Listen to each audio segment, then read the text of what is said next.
Hello friends, welcome back to my channel. আশা করি সবাই ভালো আছো, আমিও ভালোই আছি। তোমরা কি কোথাও একটু পোড়া পোড়া গন্ধ পাচ্ছ কি পাচ্ছ না সেটা আগে বলো। আমি কিন্তু ভীষণ পোড়া পোড়া গন্ধ পাচ্ছি। না আগুনে পোড়া না, কারোর মন পুড়ছে, কেউ হিংসায় জ্বলছে, কেউ আর টিকতে পারছে না বাড়িতে। কিন্তু কেন সেটা তো ভাবো। ভাই, একটা মেয়ে এত দূর চলে গেল, একটা মেয়েকে আমি ভাঙতেই পারলাম না, যে মেয়েটার কোনো বাড়িতে জায়গা পাওয়ার কথাই ছিল না। বলো তোমরা, এই দৌড় ও দৌড় সে দৌড়, ঘুরে বেড়ানোর গল্পই তো আমরা সব শুনছিলাম। কিন্তু সেই মেয়েটা বলে আজকে নিজের আশ্রয় তৈরি করে ফেললো। কি করে পসিবল হলো, কি করে সম্ভব? এত অন্যায়, এত কলঙ্ক, এত মিথ্যাচার, এত রটনা, তারপরেও এতগুলো লোক মেয়েটার পাশে আছে কি করে, ভালোবাসছে কি করে? প্রশ্ন জাগছে কিনা বলো? এটাই হলো কথা, এটাই হলো ভবিতব্য, এটাই হলো বাস্তব, এটাই হলো যাদের দৃষ্টি আছে, যারা অন্ধ নয়, মানে চোখ থাকতেও তাদের দেখার ভঙ্গি। বুঝতে পেরেছো নিশ্চয়ই কাদের কথা বলছি, বা কার হিংসার কথা বলছি, আর কাকে দেখে জ্বলার কথা বলছি। অবশ্য করেই টিনার কথা বলছি। আর জ্বলছে কে? তার হাজবেন্ড রণদীপ। ডিভোর্স হয়নি রে ভাই, এখনো ওই সম্মানটুকু দিয়েই কথা বলি। কি বলো, এইটুকু প্রাপ্য তো ওর আছে। টিনার সম্বন্ধে কিছু বলার আগে যে বলাটা আমার বিশেষ জরুরি বলে মনে হয়েছে সেটা হলো, একটা জিনিস তোমরা খেয়াল করেছো, আমি কিন্তু একটু হলেও ভেবেছি। আজকে রণদীপদের বাড়িতে যারাই, মানে যে দুটো মেয়ের কথা বলছি, যারা কিনা ওই বাড়িতে টিকতে পারেনি, একটি হলো সেই বংশজাত বড় সন্তান, মেয়ে সন্তান, সেই মেয়েটি, এবং যেটি পরের বংশ থেকে এসে ওই বাড়িতে বংশধর দিয়েছে, অর্থাৎ বাড়ির বউ। ঠিক আছে, এই যে দুটো মেয়ে যে সংসারে টিকতে পারেনি, তারা কিন্তু প্রত্যেকেই নিজের পায়ে দাঁড়িয়ে নিজের পরিচিতি তৈরি করতে পেরেছে। খেয়াল করে দেখো, যে মেয়েটি জায়গা পায়নি তার মায়ের বাড়িতে, বাবার বাড়িতে, ভাইয়ের সঙ্গে খেলার, শোয়ার, ওঠার, বসার, সেই মেয়েটা আজকে কোথায় দাঁড়িয়ে আছে বলে তোমরা জানো নিশ্চয়ই। সবার উপরে, সবার থেকে আলাদা, সবার বাইরে গিয়ে একটা আলাদা পরিচিতি সে তৈরি করে ফেলেছে। একটি মেয়েকে তো তোমরা নিজেরাই চোখে দেখছো, যে কিনা 9 মাসে সে কী করে দেখাতে পারলো আর কি পারলো না তা তোমাদের চোখের সামনে। এর থেকে আমি একটা সাজেশন তোমাদের দিতে পারি, জানি না তোমরা অ্যাকসেপ্ট করবে কিনা। যারা ভাবছো কিছু করবে অথচ করতে পারছো না, ঠিক আছে, আমার মনে হয় রণদীপদের বাড়িতে গিয়ে 4-5 দিন থেকে, বেশি দিন বললাম না, তারপর ওদের তাড়া খেয়ে বেরিয়ে আসার পর তোমরা নিশ্চয়ই দাঁড়াতে পারবে। একটু মজা করেই বললাম, জিনিসটা কিছু মনে করো না। মেয়েদের পক্ষে আমার মনে হয় ওদের বাড়িতে থেকে তারপর বেরিয়ে আসলে তারা দাঁড়াবেই দাঁড়াবে। কারণ যে মেয়েরা ওদের বাড়িতে থেকেছে, সেই মেয়েরা ওদের বাড়ি থেকে বেরিয়ে পায়ে না দাঁড়িয়ে, নিজের পায়ে নিজে না দাঁড়িয়ে, রোজগার না করে, নিজের পরিচিতি না করে মোটেও থাকতে পারবে না। এটা কিন্তু আমি দাবি দিয়ে বলতে পারি, দাবি করে বলতে পারি। তুই একই মানলাম, মনে করো না এটা সিরিয়াসলি। ওই বাড়িতে থাকা মানে হচ্ছে তোমার জীবনটা শেষ। ভাগ্যিস ওই মেয়েগুলো বাইরে ছিল না। মেয়ে, ওই বড় নিজের মেয়ের ভাগ্য তো ভীষণই ভালো। দেখো আর এখন যে জায়গায় আছে, রণদীপ জীবনে সেই জায়গায় যেতে পারবে না হাজার চেষ্টা করলেও। আর টিনার ব্যাপার, ভবিষ্যৎ বলে দেবে। আমি কেন ভবিষ্যৎবাণী করবো বলো? ভবিষ্যৎ তো ও নিজের ভবিষ্যৎ নিজে গড়ে তুলবে, নিজের কর্মক্ষমতা দিয়ে। বলে না, হাতে একটা লেখা থাকে, আরেকটা রেখা তৈরি হয় নিজের কর্ম দ্বারা। এই দুটো ভাগ্যরেখা দিয়েই একটা মানুষ চলে বা নিজের ভবিষ্যৎটা গড়ে তোলে। চলে আসি টিনার আজকের ভিডিওতে। ওর কেনাকাটার, ওর সংসার গোছানো, ওর সঙ্গে চলতে থাকা, আমাদেরও সংসার গোছানো দেখা, সেই পুরোনো দিনগুলোয় ফিরে গেছি। বিশ্বাস করো, বিশ্বাসের এই পরিস্থিতিটা এসেছিল যখন আমরা জয়েন্ট ফ্যামিলি থেকে আলাদা হচ্ছিলাম। ঠিক সেই মুহূর্তে আমাদের এই পরিস্থিতিটাও এসেছিল। এই যে তখন জয়েন্টলি একটা ফ্রিজ ছিল, কিন্তু যখন আলাদা হলাম প্রত্যেকে আলাদা করে ফ্রিজ কেনা, বাসনপত্র কেনা, কিচেনের অ্যাপ্লায়েন্সেস মানে রেডি করা, সব কিছু হয়তো একবারে কিনতে পারিনি, যেটা টিনা পারছে, এটা ওর ভগবানের আশীর্বাদ ওর মাথার উপর। কিন্তু ধীরে ধীরে আস্তে আস্তে সবটা করতে পেরেছিলাম। তার জন্যই তো এতগুলো বছর কাটানো। একবারে সব করে ফেলতে পারিনি, ধীরে ধীরে করেছি। কিন্তু ওর সঙ্গে সঙ্গে সেই পুরনো দিনগুলো যেন ফিরে যাচ্ছিলাম। ভাবছিলাম মেয়েটার জীবনে আছে কি, যে এটা করেছে সেটাকে নিয়েই ও বাঁচুক, আর ভবিষ্যতে ওর ছেলেটা ওর সঙ্গে আসুক, ব্যাস। এছাড়া আমাদের কোনো চাহিদা নেই। এরপরে ভবিষ্যতে দেখা যাবে। গতকালকের ভিডিওতে, না আজ সকালে যেটা আমার পাবলিশ হয়েছে সেটাকে নিয়েই তো করেছি। এই ভিডিওতে আমি বলেছিলাম জাস্ট একটা কথা, দেখো নতুন সংসারে এসেনশিয়াল যে জিনিসগুলোর মধ্যে, তার মধ্যে গ্যাসটা যেমন আছে রান্না করার জন্য, সেটার সাবস্টিটিউট হিসেবে আমরা স্টোভ, ইন্ডাকশান, হিটার ইত্যাদি ইত্যাদি আমরা নিয়ে নিতেই পারি। কিন্তু ফ্রিজ হচ্ছে একটা খুবই প্রয়োজনীয় জিনিস, যেটা কিনা প্রত্যেকটা সংসারে এখন দরকার। ফ্রিজ ছাড়া বাঁচা যাবে না, তাই না? সেটার ব্যাপারে আমি একটু সন্দেহ প্রকাশ করেছিলাম যে এই মুহূর্তে কিনবে না মাসখানেক পর কিনবে। কিনবে তো বটেই, এটা তো স্বাভাবিক, ও সবই কিনবে, এটা তোমরা ধরেই রাখো। ওই যে এসির গল্প চলছিল না, এসিও কিনবে। হ্যাঁ, আজ নয় কাল কিনবে তো বটেই। কারণ যখন ফ্ল্যাট নেওয়ার পরিকল্পনা করেছে, সব জিনিসই করবে ধীরে ধীরে, নিজের অবস্থা বুঝে ব্যবস্থা করবে, নাকি কারোর কাছে গিফট চাইতে বসবে। ভাই, এই স্বভাবটা ওর নেই। ওর যে জিনিসটা নিজের দমে করতে পারবে সেই জিনিসটাই ওর। আর যে জিনিসটা নিজের মানে আওতার মধ্যে নেই, সেটাও মুখ ফুটেও বলবে না। যেটা আছে সেটা দিয়ে ও কাজ চালিয়ে নেবে। হয়তো আরও বেশি পরিশ্রম করবে, আরও বেশি টাইম দেবে কাজের পেছনে, যাতে নিজের শখটা, নিজের প্রয়োজনটা পূরণ করতে পারে, তাই না? যাই হোক, সে আজকের ব্লগিংয়ে আমি দেখলাম, বিশেষ করো আমার ব্লগিং দেখা হয়নি, আমার ভিউয়ার্সরা এসে আমাকে খবর দিয়ে দিয়েছে, দিদি টিনার ফ্রিজ কিনা হয়ে গেছে। বিশ্বাস করো আমার এত ভালো লেগেছে যে কি জানি, যেন মনে হচ্ছিলাম ওর পাশে বসে বলছি, ও হয়তো কথাটা শুনেছে, এরকম ব্যাপার। আসলে এই যে প্রয়োজনীয় জিনিসগুলো সবারই মনে থাকে, এমন নয় যে আমার কথায় অন্যের কথায় ও কিনবে, এটা দরকার। এই আসল নিডগুলো সবার মনেই থাকে। হ্যাঁ, এটা কোইন্সিডেন্ট, আমি আজই বললাম, ও আজকের ব্লগে ও দেখালো, এটা হলো কোইন্সিডেন্ট। যাই হোক, ফ্রিজ কিনেছে, যখন বাড়িতে দেখাবে বুঝতে পারবো কোন ফ্রিজটা কিনেছে। এবং সারপ্রাইজ সারপ্রাইজ সারপ্রাইজ, যেটা কিনা হলো একটা 24 ইঞ্চি টিভি, যেটা কিনা ফ্রিজের সঙ্গে গিফট ছিল। এই প্রসঙ্গে একটা কথা না বলে আমি পারবো না, যেটা কিনা আমার বলতেই হবে। লোকের মনে সন্দেহ তৈরি হয়েছিল, ঠিক না, ফ্রিজের সঙ্গে টিভি, এটা আবার কোথায় দিচ্ছে। এটা মিথ্যা কথা মনে করেছিল লোকে, কারণ ভেবেছিল টিভিটা হয়তো কেউ গিফট দিয়েছে, হয়তো বা টিভিটাও কিনেছে। এটা কিন্তু লোকের মনে সন্দেহ জেগেছিল। কেন বলছি? কারণ খোসলা ইলেকট্রনিক্সে ফোন গেছে গিয়ে ওখানে কোয়ারি করা হয়েছে, ভাই এরকম একটা খবর শুনলাম, এটার কি সত্যতা আছে? ভাই টিনা মিথ্যে বলে না, টিনা মিথ্যে বলে, সেটা প্রচার করা হয়, ঠিক আছে? নিন্দুকেরা নিন্দা করবেই, এটাই হলো আসল কথা। যাই হোক, সেই খোসলা কি বললো? বললো ইয়েস, ফ্রিজের কিছু মডেলের ওপর অবশ্য করেই 24 ইঞ্চি টিভি গিফটস হিসেবে দেওয়া হচ্ছে। তাহলে টিনার যে মডেলটা পছন্দ হয়েছে সেটা নিশ্চয়ই সেই গিফটসের আওতায় পড়ে, অতএব কথাটার সত্যতা আছে।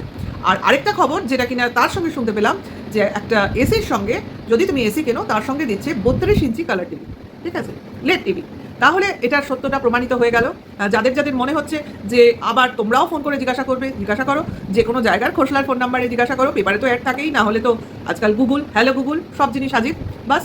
আর যেটা হচ্ছে, যেটা আমার শুনে মনে হলো, ভাই আমার যদি এসি না থাকতো আমিও হয়তো দৌড়াতাম। এসির সঙ্গে একটা টিভি তো কখনো বেশি হয় না বলো, পার ঘরে একটা টিভি থাকলে ভালো হয়, কিন্তু টিভি যেহেতু এসির এখন আমার প্রয়োজন নেই, একটা অলরেডি আছে, আরেকটার আমার এখন প্রয়োজন নেই, কাজে সেক্ষেত্রে ইচ্ছাটা মনেই থেকে গেল, ঠিক আছে? এই হলো কথা। যাই হোক, লোকের কতদূর মানে কাজ করে, সন্দেহ কাজ করে, যে তারা ফোন করে যাচাই করে নেয়, ভালো, নিশ্চয়ই ভালো। আর টিনা এত কাছাকাছি করবে না, যে কথাটা ও মুখে বলছে সেটা যদি মিথ্যা হয়, আজকে ফোন করলে লোকে তো যাচাই করবে, ও জানে। যারা অনেক অনেক দূর চলে যেতে পারে তারা এই কাজটা করবে, তো স্বাভাবিক। ও তো ইচ্ছা করলে খোসলা ইলেকট্রনিক্স নাও বলতে পারতো, কোন দোকান থেকে কিনছে সেটা নাও দেখাতে পারতো কিনা, কিন্তু মনে মিথ্যার স্থান নেই, যা কিনেছি তাই দেখাবো, এটাই হলো আসল যুক্তি। যাই হোক, ফ্রিজ তো আসবেই, টিভি আসবে, এটা আমি ভাবিনি। টিভি গিফটস ভগবান ওকে দিয়েছে, কারণ ভবিষ্যতে ছেলের সঙ্গে বসে ওকে তো কার্টুন এনজয় করতে হবে। ভাই আমি বলছি না, আমার ভিউয়ার্স বলেছে, কারণ আমি কিছুদিন আগে ওর ছেলের কার্টুন দেখা দেখে বলেছিলাম, ভাই টিনা তুমি ওদের বাড়িতে টিভিতে কার্টুন দেখতে পাওনি বলে বড়ই আক্ষেপ ছিল তোমার মনে, কাজে তোমার ছেলে ওদের মাথায় না ওপর নিচে কার্টুন দেখছে টিভিতে, দেখে আনন্দ পাও, তুমি যা পারোনি ছেলে তোমার সেটা করে দেখিয়েছে।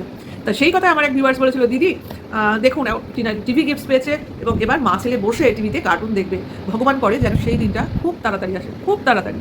ভাই চোখের পলক ফেলতে পারছি না, শুধু ভাবছি দিনটা কবে আসবে। জানি না নিজেকে কতটা সামলে রাখতে পারবো, কতটা ইমোশনাল হয়ে যাব, তবে যেটাই হবে বা যেটাই করবো তোমাদের সামনে এসে করবো। কেন বলো তো? কারণ আমার সঙ্গে সঙ্গে তোমরাও ইমোশনাল হয়ে পড়ো। জানি তোমরা যারা টিনার সঙ্গে আছো তারা কতটা টাচি, কতটা এখানে ইনভলভ হয়ে রয়েছো। নাহলে কেন বলো তো এই ভিডিওসগুলো দেখবে, আমাদের ব্লগিংগুলো দেখবে, আমাদের কথাগুলো শুনবে কেন? কারণ তোমরা টিনার জন্য অরিট। তোমরা ভাবছো কি হবে, আমাদের কাছে আমাদের কথা শুনে হয়তো তোমরা কিছু সান্ত্বনা পাও, যে সান্ত্বনাটুকু আমরাও পাই তোমাদের সঙ্গে শেয়ার করে। এটাই হলো ব্যাপার, এটা হলো তোমাদের সঙ্গে আমাদের একটা ইনভলভমেন্ট। যাই হোক, সঙ্গে অনেক প্রয়োজনীয় জিনিস, দেখো যে যে জিনিসগুলো কিনেছে প্রত্যেকটা কিন্তু এসেনশিয়াল। গ্যাস এখনই পাবে না, খুব সত্যি কথা, তার জন্য তোমাকে অ্যাপ্লাই করতে হবে, তারপর আসবে টাইম সাপেক্ষ। তার জন্য ইন্ডাকশানে রান্না এখন প্রচুর লোক করে, গ্যাস থাকলেও ইন্ডাকশান রাখে, কারণ ওটা এখন খুব মানে এমার্জেন্সি হয়ে গেছে। হয়তো বা গ্যাস সেই মুহূর্তে তোমার নেই, হয়তো বা গ্যাসের সিলিন্ডারে, আমার যেগুলো সমস্যা হয় ডবল সিলিন্ডার, কিন্তু অনেক সময়ই ডবল সিলিন্ডার হলেও গ্যাসের ওই বার্ন কী বলে ওটাকে, রেগুলেটরটা অনেক সময় লাগাতে গেলে গন্ডগোল করে, মানে গ্যাসের সিলিন্ডারে অত্যাধিক গ্যাস ভরা থাকে, কি পিনটা ডাউন থাকে, এগুলো হয়, মানে রেগুলেটর সেট হয় না। সেই মুহূর্তে কী করবো, রান্নার মাঝখানে যদি এরকম প্রবলেম হয় তখন ইন্ডাকশান বাঁচোয়া, এই হলো ব্যাপার। যদিও আমাদের প্রবলেম হয় না, কারণ আমাদের বাড়িতে 4টে ফ্যামিলি, 4 দুগুণে 8টা গ্যাস, ঠিক আছে, কারণ না কারোর কাছে ফাঁকা সিলিন্ডার, এই ভর্তি সিলিন্ডার আমরা পেয়েই যাই, সেটা কথা না, টানাটানি করতে হয় না ভাই, ওই জন্য এখন আর পারি না, ওই জন্যই তোমার ইন্ডাকশান। যাই হোক, ইন্ডাকশানে রান্না করবে, তার জন্য বাসনপত্র কিছু ক্যারি করেছে, তবে আমি বলে দিই স্টিলও কিন্তু ইন্ডাকশানে চলে, ঠিক আছে। ও যে স্টিলের সসপ্যানটা কিনেছে না, যেটা ভাত করবে বলে, সেটার মনে হয় তলাটা তোমার প্লেন, মানে ডেউ ক্যালানো না, ওটাও ইন্ডাকশানে বসবে, হাঁড়িটা বসবে না, হাঁড়ির তলাটা প্লেন নয় ঢালু, ওটা বসবে না, ওটা গ্যাস ছাড়া ইউজ হবে না। যে কোনো স্টিলের বাসন কিন্তু ইন্ডাকশানে ইউজ হয়, ঠিক আছে। এই হলো ব্যাপার। তাছাড়া বাসনগুলো তো কিনেছে, সঙ্গে যেটা থেকে ভালো লাগলো সেটা হলো তোমার ঠাকুরের সিংহাসনও কিনেছে মনে হয়, যেটা দেখায়নি, হয়তো দেখাবে ভবিষ্যতে। দোকানে গেছে যখন, কেনার একটা নিশ্চয়ই চিন্তাভাবনা আছে, সঙ্গে ঠাকুরের কিছু জিনিসপত্র, ফটো সুন্দর কিনেছে, দেখেছি। এবার আস্তে আস্তে সমস্ত গোছানো চলবে। এখন কি হচ্ছে, সব জিনিসটা এক জায়গায় আনা হচ্ছে, এইবার সেগুলোকে শিফটিং হবে, দেন ওখানে সাজানো হবে, গোছানো হবে, সবই ব্লগিংয়ের মাধ্যমে দেখাবে। আজকে টিনার ব্লগিং কত টাইমে ছিল? 25 মিনিটের। দেখো তোমরা, জিনিস থাকলে মানুষ জিনিস দেখাবে। আর সব থেকে বড় কথা, মনের অবস্থা। মন যদি ভালো থাকে, মন যদি খুশিতে থাকে, তবে কিন্তু মানুষ আনন্দে ব্লগিং করে। সেটার জন্যই ওর ধাপ শুরু হয়েছে। আমার তো মনে হয় ওর সুসময় শুরু হয়ে গেছে, আর ওকে দুঃখের মুখ হয়তো দেখতে হবে না। কারণ দেখো, জীবনে চলতে গেলে চড়াই উতরাই আসবেই। হ্যাঁ, তার জন্য আমি থেমে যাব, আমি হেরে যাব, আমি খেলা ছেড়ে দেবো কি চলা ছেড়ে দেবো, তা তো নয়। যেটাই আসবে সেটাই আমাকে মনে সাহস নিয়ে পার হয়ে যেতে হবে। অ্যাকচুয়ালি এটাই হলো কথা। আর পাশাপাশি যারা রয়েছে তারা সবাই সাপোর্টিং, এটা হলো আমার উপরি পাওনা। আরেকটা জিনিসের কথা না বললেই নয়, এই আমি শুনছিলাম কিন্তু আমি এটা নিয়ে কথা তুলিনি। এই সোনাইয়ের ব্যাপারটা, অনেকেই অনেক গুজব রটাচ্ছিল, সোনাইকে দেখাচ্ছে না, সোনাই কী হলো, সোনাই কোথায় গেল, অমুক ঝগড়া তমুক ঝগড়া, সোনাইয়ের টাকা ধার করেছে, হেন তেন নানান গল্প, ঠিক আছে। কিন্তু ব্যাপারটা হচ্ছে যে সোনাইকে যখন দেখাচ্ছিল তখন কথা হচ্ছিল সোনাইয়ের সঙ্গে একটা অন্য কোনো সম্পর্ক আছে, সব কাজে সোনাই কেন, একা কেন নয়, এইসব মানে দেখালেও মুশকিল, না দেখালেও মুশকিল। এইরকম যদি লোকজন চারপাশে থাকে তাহলে কিন্তু ভাই চলা মুশকিল। একটাই রাস্তা, কারোর কথায় কান না দেওয়া। কিন্তু টিনা কথাগুলো শুনেছে, বোঝা গেল। কারণ টোনাই, আমিও টোনাই, এদের মতো থাকতে থাকতে আমি টোনাই হয়ে গেছি। যাই হোক, সরি। সোনাই যখন এলো, টিনা বলতে শুরু করলো যে কোথায় গেছিলে, টিনুর সঙ্গে তোমার ঝামেলা। ভাই কেন এগুলো পাত্তা দাও? আমি বলবো পাত্তা দিও না। কে কী বলছে তাদের পাত্তা দেওয়া মানে অ্যাকচুয়ালি তারা বুঝছে যে তাদের কথা তুমি শুনছো, সে যে কারণেই হোক। কাকে দেখাবে না দেখাবে বা ভেতরের কি গল্প না গল্প, সেটা তো নিজস্ব প্রাইভেট ম্যাটার। এখানে বাইরের লোক কেন কথা বলবে? আর যদিও বা বলে, লোকের কাজ হচ্ছে কথা বলা, সেই ব্যাপারে আমার কান না দেওয়াটাই আমার উচিত হবে, তাই না? আর অবশ্য করেই সোনাইয়ের এখন যা সময়, শুনলাম রেজিস্ট্রি হয়ে গেছে, তাহলে তার এখন কাজ করতে হবে, কাজের দিকে মন দিতে হবে, একটা পার্মানেন্ট রোজগারের দিকে যেতে হবে। তার জন্যই এই পদক্ষেপগুলো, কলকাতায় যাওয়া, সেখানে কাজ নেওয়া এবং কাজ করা, থাকা, ছুটিতে বাড়িতে আসা। তার জন্যই তার যাতায়াত কম, মুখ দেখানো কম। এই হলো আসল কথা। বাদবাকি সময় সোনাই যতদিন এখানে ছিল ততদিন যথেষ্ট টিনাকে হেল্প করেছে, এবং টিনাও যথেষ্ট সোনাইয়ের চ্যানেলটাকে নিয়ে যথেষ্ট প্রমোট করেছে, মানে ভাইস ভার্সা। এক তো তোমার ওয়াইফাই দিয়ে হেল্প করেছে, প্লাস ও চ্যানেলটাকে কমিউনিটি দিয়ে হেল্প করেছে। দেখো, কেউ কিন্তু অকৃতজ্ঞ নয়। তা এরা হলো পাশাপাশি বাড়ি, সম্পর্ক ভালো, তার জন্যই রিলেশন ভালো। এদের মধ্যে ঝগড়াঝাটি বা অন্য কোনো কন্ট্রোভার্সিয়াল টপিক্স টেনে আনা মানে কন্ট্রোভার্সি ক্রিয়েটারদের নিজেদের ফায়দা লোটা অ্যাকচুয়ালি। যাই হোক, সেটা টিনা বললো বলে আমি বললাম, নাহলে আমি বহুদিন ধরে শুনছিলাম এই প্রসঙ্গে কথাই বলছিলাম না, কারণ ফালতু গুজব, ফালতু কথা নিয়ে আমি কথা বলি না। নেক্সট আরেকটা কথা যে চলছে, এই যে ফ্ল্যাট নেওয়া, তার গ্যারেন্টার অমুক তমুক নিয়ে সেবক দাদার নাম চলে আসছে অবশ্য করেই। তা আমি বলবো, এগুলো নিয়ে কথা বলে কী লাভ? এগুলোর কি সত্যতা তার আছে? হচ্ছে তো কিছু কমেন্টস বক্সের কিছু ভিউয়ার্সদের কমেন্ট নিয়ে কথা, তা এরাই এসে বলছে বা এদের কমেন্টসের মাধ্যমেই এই মানে গুজবগুলো চারপাশে ছড়াচ্ছে। আসল সত্য, আসল কথা একমাত্র টিনা নিজে মুখে বলতে পারে, অথবা ওই দাদা নিজের চ্যানেলে নিজে মুখে বলতে পারে, এই তো কথা। বাদবাকি যারা রটাচ্ছে অ্যাকচুয়ালি তারা কন্টেন্টের জন্য কন্টেন্ট করছে। কারণ এই ব্যাপারে আমাদের মাথা না ঘামানোই ভালো। আমি অ্যাকচুয়ালি ঘামাতে চাইছি না, ঘামাবো না। শুধু জাস্ট সোনাইয়ের প্রসঙ্গটা এলো বলে আমি এই দাদার প্রসঙ্গটাও এখানেই ক্লিয়ার করে দিলাম। আমি দাদা বলছি, উনি আমার থেকে বয়সে বড় বলে নয়, একটা সম্মান দেওয়ার জন্য ওনাকে দাদা বলছি, ঠিক আছে? এটা হচ্ছে আমাদের একটা সম্মান, রেসপেক্ট দেওয়া। আমি হয়তো ওনার থেকে বয়সে বড়, সেটা কথা না। কথাটা হচ্ছে, যেহেতু আমি নাম নিচ্ছি না, সেহেতু ওনাকে আমি দাদা বলেই লোকের কাছে রিপ্রেজেন্ট করছি, তাতে এতে লোকের বুঝতে সুবিধা হবে। তার জন্য সেবক দাদাও আমিও বলি, ঠিক আছে? এই হলো কথা। আর দ্বিতীয় কথা, টিনা কাদের সঙ্গে উঠবে, কাদের সঙ্গে বসবে, কাদের কথা শুনবে, কাদের কথা শুনবে না, কাদের কথায় চলবে, কাদের কথায় চলবে না, একমাত্র সেটা টিনা ঠিক করে। আর কেউ টিনাকে প্রভোগ করে না, ঠিক আছে? কাজে এই ব্যাপারটা নিয়ে যারা গুজব রটায় বা গুজব ছড়ায় বা গল্পের গরু গাছে তোলে, তাদের এটাই কাজ। আমি এটাই বলবো, এর বেশি বলে তাদের প্রাধান্য আমি মোটেও দেবো না। কারণ এখন যে মুহূর্তটা আমাদের চলছে, টিনার একটা সুন্দর সংসার গোছানো, সেটা দেখতে আমরা ভারী ব্যস্ত। আমি দেখতে ভালোবাসছি, এবং ভিউজও দেখো আপ হবে, এবং অলরেডি চ্যানেলটা গ্রো করতে শুরু করে দিয়েছে, আরও গ্রো করবে ধীরে ধীরে। ভিউজ বাড়বে, বই কমবে না। কারণ একটা মেয়ের উন্নতি, নিজের পায়ে দাঁড়ানো, নিজের পায়ে নিজে দাঁড়িয়ে নিজের স্বপ্ন পূরণ করা, স্বপ্ন পূরণই তো বড় বটে, সেটাকে দেখতে কোন মানুষটা না ভালোবাসবে বলো? কারণ সবাই তো দেখছে, সত্যিটা তো সামনে, কোথায় আছে, কাদের সঙ্গে উঠছে, কাদের সঙ্গে বসছে, কি করছে কি না করছে। এখন তো আর লুকোছাপা কিছু নেই, কারণ এখন টিনার মনে আর কোনো ভয় নেই, কারোকে ফেস করার ভয় নেই, কারণ ওর একটা আলাদা প্রতিমূর্তি তৈরি হয়েছে। আশা করি বোঝাতে পেরেছি। সুন্দর মার্কেটিং হয়েছে, ভীষণ ভালো লেগেছে, অ্যাপ্রিসিয়েট করছি এবং আরও এগিয়ে চলো, আরও আমাদের আত্মবিশ্বাসগুলোকেও আমাদেরও বাড়িয়ে দাও। কারণ তোমাকে আমরা সাপোর্ট করেছি, তোমাকে ভালোবেসেছি, কাজে আমাদেরও বুকটা যেন গর্বে ভরে যায়, আমাদেরও যেন মাথাটা উঁচুই থাকে, নিচু না হয়ে যায়, এটা দেখাও কিন্তু তোমারই কাজ। এতটা দায়িত্ব চাপিয়ে দিচ্ছি টিনার উপর, কত কম বয়স তাই না? তবু ও পারবে বলে সেই বিশ্বাসটা বা সেই আস্থাটা আমারও আছে। আমার ভিডিওটা ভালো লাগলে লাইক কমেন্ট শেয়ার করো। নেক্সট ভিডিওর অবশ্য করেই ওয়েট করো, টন্দীপকে নিয়ে ভিডিও করবো, আমার নেক্সট ভিডিও আসবে টন্দীপকে নিয়ে। আর নতুন হলে সাবস্ক্রাইব করে আমার পাশে থেকো এবং অবশ্য করেই লাইক কমেন্ট শেয়ার করো। এখনকার জন্য এইটুকু, টাটা, বাই।